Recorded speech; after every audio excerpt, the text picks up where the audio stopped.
The way they transition from Monet to Saint-Saëns is the impression. So you can give the impression of different things in painting, but you can also give the impression in music by sound. So then the way you could introduce it is have a child come up, and you want a child that's not embarrassed easily, and you can have a couple of them come up to do it, and you'll get lots of volunteers. And you'll have them try to imitate a sound. So like an owl hooting, or a car starting up, or a machine gun, or whatever, like a tea kettle whistling. And you'll whisper it in their ear, and they'll try to imitate that sound and see if the class can guess what that is. So Saint-Saëns, when he was very young, when he was 2 years old, he was obsessed with imitating sounds.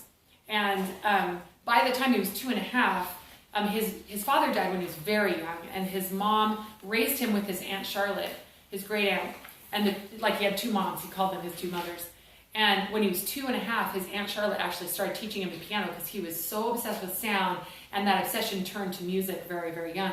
So he started learning how to play the piano when he was 2.5, and he took it very seriously. My kids would never have handled. Most kids don't take an instrument seriously until they're about 5 or 6 years old, but he was obsessed, and he started composing things when he was 4. And by the time he was 10, he was playing Mozart and Beethoven. He was accomplished piano virtuoso.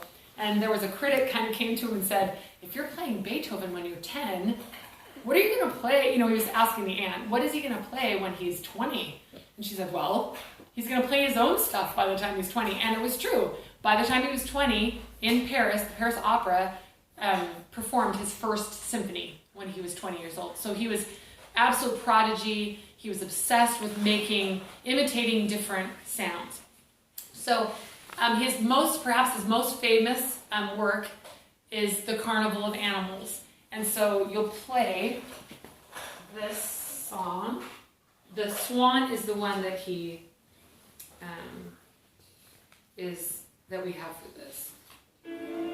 Oh, and I should start at the beginning.